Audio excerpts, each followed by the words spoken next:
Los periodos de los planetas en sus órbitas, el flujo y reflujo de las mareas, la aceleración de un cuerpo que cae.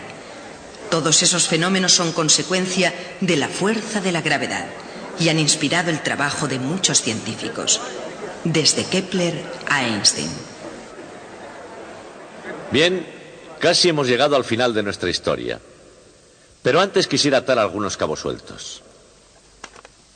El primero es la tercera ley de Kepler, que nos ayudará a terminar con el problema de Kepler. Luego está la cuestión de las mareas. Recordarán que Galileo tenía una teoría que él consideraba como la coronación de los éxitos de su carrera científica, porque probaba con ella que Copérnico tenía razón.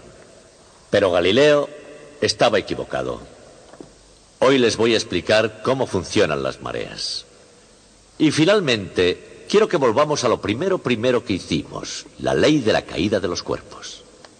La gravedad aplica una fuerza a cada cuerpo justamente de modo que hace caer a todos con la misma velocidad.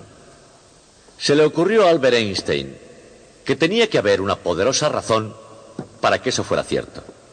Y buscando esa razón, descubrió nada menos que una nueva teoría del universo.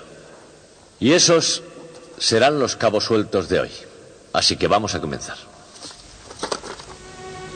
Galileo Galilei escribió un famoso libro que le causó un montón de problemas. 250 años más tarde, Charles Louis Dodson, otro matemático, escribió otro libro igualmente popular. Las matemáticas de Dodson eran tan respetables y casi igualmente olvidadas como la época victoriana en la cual se publicaron. Sin embargo, como Galileo, siempre será recordado, pero bajo su seudónimo literario, Lewis Carroll. Y solo mientras haya niños que aprecien el arte del puro disparate. Ha llegado el tiempo, decía la morsa, de hablar de muchas cosas, de zapatos y barcos, de lacre, de colores y reyes, de por qué el mar está hirviendo de calor y de si los cerdos tienen alas. Lewis Carroll escribió A través del espejo para una niña llamada Alicia. Él podía haber tenido en mente la curiosa situación de Galileo. En primer lugar, porque si Galileo utilizaba la lógica cuando los temas que se discutían eran básicamente de religión, igualmente podía haber discutido sobre el sombrerero loco. La fe pura y la ciencia pura nunca han sido lo mismo. Así, naturalmente, cuando los eruditos de la Iglesia escudriñaron el telescopio de Galileo, lo hicieron por el cristal en plan ignorante. Y ante su insistente defensa de Copérnico, comenzaron a examinar qué podía haber allí de herético. Como es natural, un cargo tan serio nada tenía que ver con la fantástica morsa o los cerdos con alas, pero sí tenía algo que ver con la razón por la que el mar hirviente tiene mareas. Para Galileo, aquellas mareas eran más que el flujo y el reflujo de los océanos de la Tierra. Eran su evidencia de que la Tierra realmente se mueve. Existen mareas, argumentaba Galileo, porque la Tierra se mueve alrededor del Sol, y desarrolló una teoría con todo detalle que explicaba cómo sucedían exactamente las mareas. Teoría que Galileo consideró como el punto álgido de su carrera científica. Pero si hubiera tenido razón, solo habría una marea alta cada día, y ocurriría justamente a mediodía. La triste verdad es que la teoría de Galileo sobre las mareas era toda papel mojado. Las mareas avanzan y también retroceden, pero como muy bien se puede comprobar con solo un poco de paciencia y de observación, lo hacen 2 veces al día. Para entender ese comportamiento de las mareas, es preciso una mirada más amplia. En el sistema Tierra-Luna, la Tierra y la Luna giran alrededor de un centro de masa común, punto que de hecho se encuentra en el interior de la Tierra a unos 3/4 de distancia entre el centro de la Tierra y su superficie. El extraño movimiento oscilante de la Tierra, visto desde esta perspectiva, es realmente una órbita kepleriana del centro de la Tierra alrededor del centro de masa del sistema Tierra-Luna. Pero solamente el centro de la Tierra está exactamente en la órbita correcta. En el lado más próximo a la Luna, la gravedad de esta es demasiado fuerte, y el agua de ese lado es atraída hacia ella formando un abultamiento. En el lado opuesto, la gravedad de la Luna es demasiado débil para mantener el agua en su sitio, y así allí también se abomba hacia afuera tratando de escapar.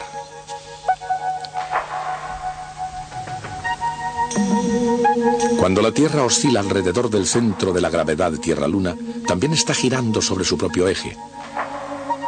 Y al hacerlo pasa por debajo de esas protuberancias. En los lugares donde la Tierra en su rotación pasa debajo del agua que se ha elevado, ocurren las mareas altas. Y en los puntos entre ellos se suceden las mareas bajas. 2 mareas altas y 2 mareas bajas cada día. Y cada día también el Sol juega su papel en el continuo drama de las mareas. Como la gravedad del Sol tira fuertemente de la Tierra, igual que la de la Luna, contribuyen las mareas de la misma forma que la del Sol, aunque el Sol sea mucho mayor. El efecto del Sol es aproximadamente la mitad que el de la Luna, porque está a mucha más distancia de la Tierra. En luna llena y en luna nueva, la Tierra, el Sol y la Luna se encuentran en línea recta y entonces los efectos del Sol y de la Luna sobre las mareas se refuerzan el uno al otro y dan lugar a las pleamares más altas y a las bajamares más bajas. Altas y bajas, las mareas suben y bajan porque la Tierra se mueve. Al escribir su teoría, Galileo no se equivocaba al alzar su pluma en defensa de Copérnico. Aquella era una batalla aislada, pero por lo menos en principio no estaba solo. En 1618, 2 años después de que la Iglesia amonestara a Galileo, advirtiéndole que cesara de enseñar tan peligrosas ideas, Johannes Kepler publicaba un libro llamado La Armonía de los Mundos. Más que un argumento sobre la verdad de Copérnico, aquel libro era la prueba de Kepler de que él mismo no había estado viviendo una mentira. Kepler no solo intentaba desenvolver y exponer los secretos del universo, trataba de conjuntarlos y explicarlos todos en un libro que fuera una síntesis de geometría, música y astronomía que abarcase todo. Desde Platón y la Edad de Oro, ninguna obra podía equipararse a la ambiciosa naturaleza de La Armonía de los Mundos de Kepler. Y cuando Newton escarbó en las ideas de Kepler, encontró tesoros matemáticos de incalculable valor. Puede que haya sido tedioso examinar cuidadosamente una música que no se podía oír, fantasías que no se podían entender y modelos planetarios que se entendían aún menos. Pero qué remunerador debe haber sido desenterrar las 3 leyes de Kepler. Según Newton, la primera ley de Kepler decía que las órbitas de los planetas eran elipses. La segunda ley establecía que el radio vector de un planeta barría áreas iguales en tiempos iguales. Y finalmente, la tercera ley decía que el cuadrado del período de cualquier planeta es proporcional al cubo de su semieje mayor. Pero, ¿por qué? Integrando la segunda ley de Kepler a lo largo de un periodo completo, se obtiene que el periodo de un planeta es proporcional al área de su órbita, pero también es inversamente proporcional al cociente entre el momento cinético y la masa. Esta relación es verdadera para muchas formas de movimiento. Por ejemplo, sería cierta si el sistema solar girase como un cuerpo sólido y todos los planetas tuvieran el mismo periodo. También sería verdadera si los sistemas solares giraran como un vórtice, con cada planeta teniendo el mismo cociente entre su momento cinético y su masa. Entonces, el período de cada planeta sería proporcional al cuadrado del área de su órbita. Es también verdadera en el caso del movimiento real de los planetas.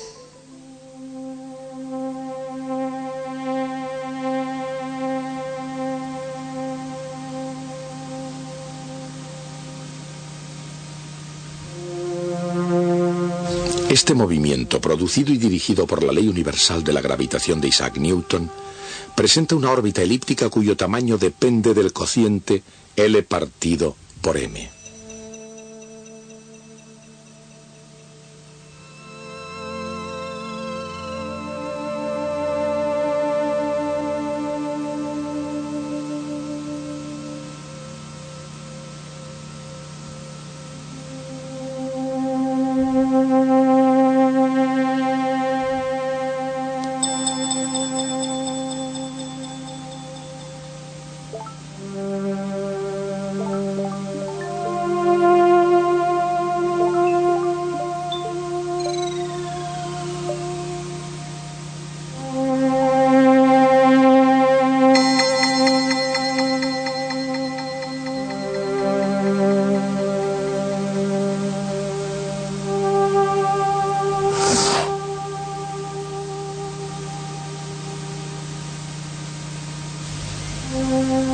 Así, finalmente, 4π al cuadrado, la constante gravitatoria y la masa del Sol relacionan t al cuadrado con a al cubo en cada planeta.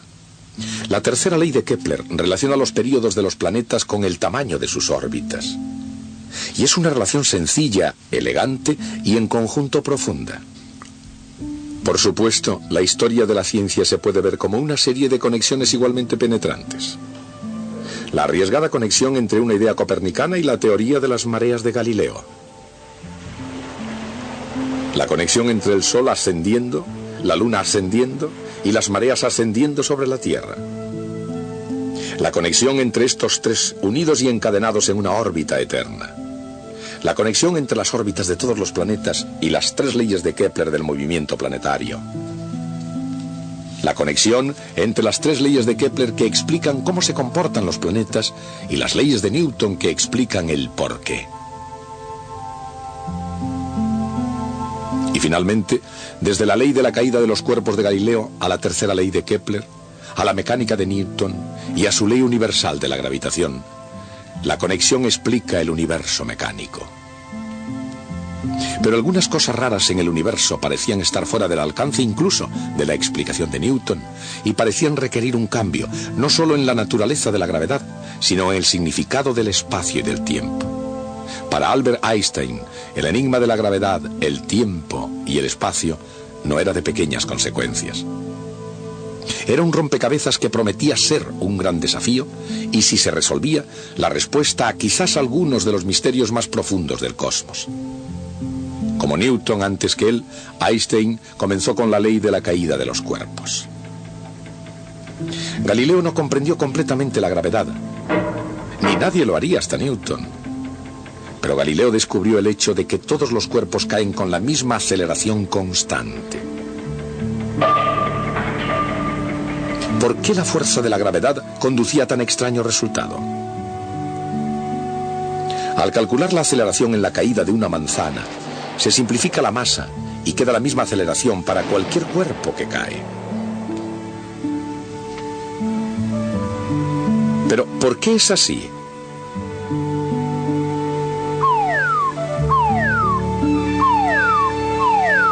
En F igual a m por a, la masa determina cuánta fuerza se necesita para producir una aceleración dada.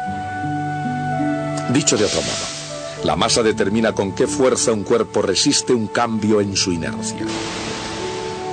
Esta propiedad de un cuerpo no tiene nada que ver con la gravedad. Se llama la masa inerte. En la ley de la gravedad, la masa determina con qué fuerza un cuerpo atrae a cualquier otro cuerpo en el universo. Esta propiedad no tiene nada que ver con la inercia. Se llama masa gravitatoria. Isaac Newton comprendió que la ley de la caída de los cuerpos significaba que esas dos masas completamente diferentes debían ser exactamente lo mismo para cada cuerpo en el universo. ¿Pero por qué? ¿Por qué la masa gravitatoria es siempre igual a la masa inerte? ¿Podría ser eso una coincidencia cósmica? Por regla general, los científicos no hacen mucho caso a fenómenos que puedan explicarse mediante coincidencias. Albert Einstein no le hizo ningún caso. Pensó que debía haber en la naturaleza una ley más profunda que hiciera que la ley de la caída de los cuerpos, en vez de ser un misterio, fuera algo tan sencillo que resultara perfectamente obvia. Y el principio que Einstein eligió se convirtió en la base de su teoría de la relatividad. Se llama el principio de equivalencia, es decir, equivalencia entre gravedad constante y aceleración constante. Imaginemos un experimento en el que objetos diferentes con diferentes masas caen todos con exactamente la misma aceleración, llamada g. Puede que eso suceda porque el laboratorio está sobre la superficie de la Tierra. Lo mismo sucedería también si el laboratorio estuviera lejos de la Tierra y de cualquier otro objeto. Digamos que en un espacio intergaláctico. Sucedería si el laboratorio estuviera acelerando hacia arriba con aceleración g. Todos los objetos en el interior, obedeciendo a la ley de inercia, no acelerarían, pero parecería que todos ellos caen con la misma aceleración constante. Albert Einstein comprendió que la ley de caída de los cuerpos y la misteriosa igualdad de masa gravitatoria y masa inerte se podrían explicar perfectamente de ser cierto lo siguiente. Ningún experimento de ninguna clase, realizado totalmente en el interior de ese laboratorio, podría determinar si los objetos caen porque la gravedad tira o porque el laboratorio está acelerando hacia arriba en el espacio. La idea parece casi demasiado sencilla para ser verdad, pero Einstein no se la tomó a la ligera. Se preguntó cómo saldría el experimento si se realizase con un rayo de luz. En un laboratorio fuera, en el espacio, la respuesta era fácil de ver. Si el cohete acelera hacia arriba mientras el rayo de luz lo cruza, este parecería inclinarse un poquito hacia abajo. Pero, ¿qué sucedería en el caso de la Tierra? La respuesta se obtiene del propio principio. Como ningún experimento, ni siquiera este, puede determinar si el laboratorio está en la Tierra o en el espacio, el resultado debe ser exactamente el mismo. En otras palabras, Einstein concluyó que la luz, en vez de desplazarse en línea recta, se curva ligerísimamente a causa de la fuerza de la gravedad de la Tierra. Einstein predijo que la luz se curvaría de igual manera al pasar cerca del Sol. Cuando lo escribió en esta carta a George Ellery Hale, parecía muy bien sobre el papel, pero no lo suficientemente bien como para que los astrónomos quisieran arriesgar sus preciosos telescopios y mucho menos sus preciosos ojos mirando directamente al Sol. Así que George Ellery Hale, que se carteaba con Einstein y uno de los grandes astrónomos del siglo XX, hizo una amable sugerencia. ¿Por qué no observar el Sol durante un eclipse? Y eso es precisamente lo que salieron a hacer en 1919 Sir Arthur Eddington y su grupo de investigadores del Sol. El triunfante éxito de esa expedición fue la primera gran prueba de la relatividad, y eso convirtió en un instante al callado y tímido Albert Einstein en un héroe mundialmente famoso. Todo el mundo había oído hablar de él, aunque pocos podían entender la relatividad. Y nadie sabe realmente por qué el mundo tomó tan en serio a Einstein. Probablemente la gente exhausta por la Primera Guerra Mundial necesitaba un héroe. Su descubrimiento era benigno y Albert Einstein parecía como el tío predilecto de todo el mundo. Se convirtió también en un símbolo para todos los científicos, sin importar que solo unos pocos pudieran entender la gran obra de Einstein. El principio de equivalencia plantea una cuestión interesante. Si la luz recorre trayectorias curvas, ¿qué es una línea recta? Einstein dijo que no tenía sentido hablar de líneas rectas. El propio espacio es curvo. No solo el espacio, sino también el espacio-tiempo. Eso quiere decir que el espacio y el tiempo cambian cuando se mueven a través de campos gravitatorios. Pero, ¿cómo se relaciona eso con la física de Newton?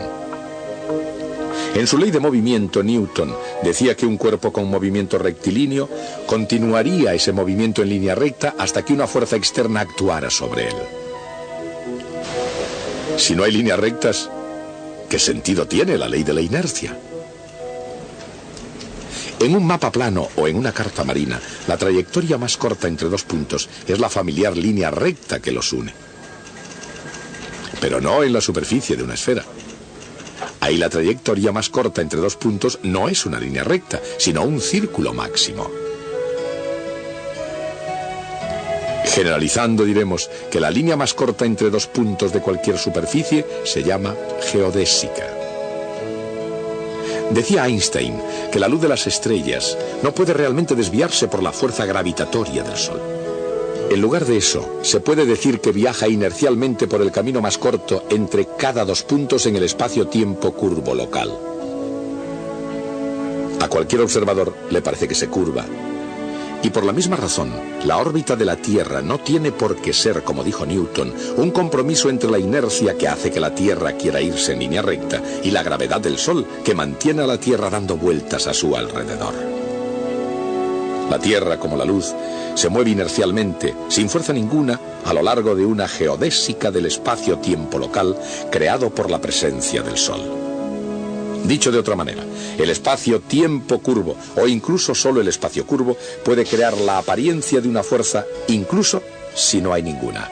Imaginemos dos seres comenzando un viaje que obedezca a la ley de la inercia a lo largo de lo que ellos creen ser dos líneas rectas. Pero como se encuentran sobre una esfera, realmente son círculos máximos.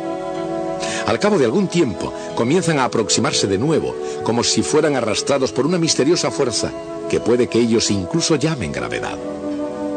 Einstein hizo exactamente lo contrario. Eliminó la fuerza de la gravedad, reemplazándola por la curvatura del espacio-tiempo. Pero con eso había creado un gigantesco dilema.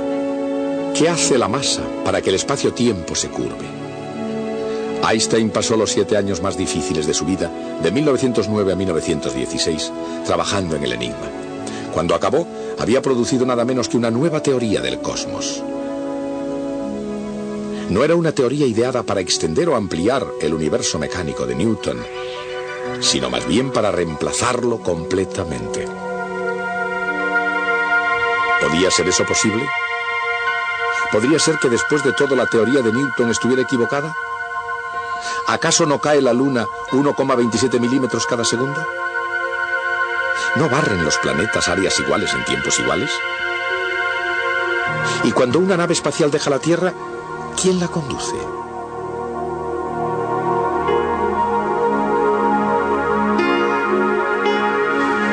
Por supuesto, las leyes de Newton siguen funcionando tan bien como siempre. En la mayor parte de los lugares y momentos, el universo de Newton y el de Einstein son tan casi idénticos que solo los más precisos instrumentos científicos, forzados hasta los límites de sus posibilidades, podrían detectar las pequeñísimas diferencias. Pero hay momentos y lugares en el universo donde las condiciones son tan extremas que solo la teoría de Einstein puede explicarlas.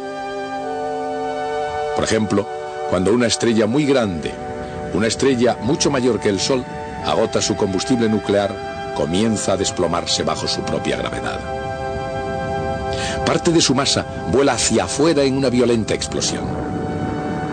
Pero sin una fuerza suficiente para oponerse al derrumbamiento, la caída hacia el interior continúa hasta que la gravedad se hace tan intensa que el propio espacio-tiempo se extiende y se curva hasta convertirse en un punto de curvatura infinita llamado agujero negro. Como cualquier proyectil ordinario cayendo a tierra, la luz y absolutamente todas las demás cosas son absorbidas por esa aterradora concentración de masa. Es necesaria una inmensa cantidad de masa concentrada en un espacio muy pequeño para producir un agujero negro. Sí, existen los agujeros negros o son restos de gigantescas estrellas que se han derrumbado o pueden ser primitivos restos del Big Bang del instante en que comenzó el universo.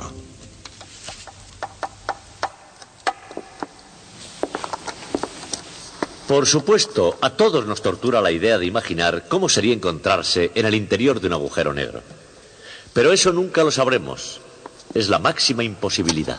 Puede que se las arreglen para caer en uno de ellos y de veras lo intentan, pero entonces, incluso si sobreviven, no habría manera de que pudieran decirnos qué es lo que habían encontrado en su interior. Y aquí hay algo sobre lo que reflexionar. Cuando el universo se creó en el Big Bang, comenzó a expandirse con gran rapidez. Masas informes de materia concentradas en galaxias, pero galaxias que se van separando unas de otras a gran velocidad, incluso hoy en día. Con el tiempo, esa expansión va aminorando. Después de todo, las galaxias se atraen unas a otras en virtud de la gravedad. De hecho, si la densidad de la materia en el universo es lo suficientemente alta, esa expansión no continuará para siempre. Algún día, el universo empezará a contraerse de nuevo. Poco a poco irá haciéndose más pequeño, acercándose a otro cataclismo tremendo, que es justamente el inverso del Big Bang. En cosmología ese acontecimiento también tiene un nombre. Se llama el Big Crunch, el gran crujido. Ahora bien, no sabemos si hay bastante materia en el universo que haga que eso suceda. Pero supongamos que sí la hay. En ese caso, nada escapará a esa contracción, ni siquiera la propia luz. Pero si nada, ni siquiera la luz, puede escapar, y eso es lo que hemos descrito exactamente como el interior de un agujero negro. Es posible que estemos actualmente en el interior de un agujero negro. Puede ser que nuestro universo entero sea el interior de un agujero negro de otro universo. Creo que es una idea suficientemente importante como para tenerles ocupados hasta el próximo día. La teoría general de la relatividad de Einstein reemplaza la gravedad por la curvatura del espacio-tiempo. Cuanto más masivo sea un objeto, mayor será la curvatura del espacio-tiempo alrededor del objeto. Un agujero negro es un objeto para el cual el espacio-tiempo está tan curvado que nada puede escapar de él. Y dijo el maestro: ha llegado el momento de atar muchos cabos, de saber cómo las garras de Tycho y las leyes de Kepler precisamente hicieron trizas a los griegos, de saber por qué el espacio de Einstein está suelto en muchas cabezas en lugar de Newton.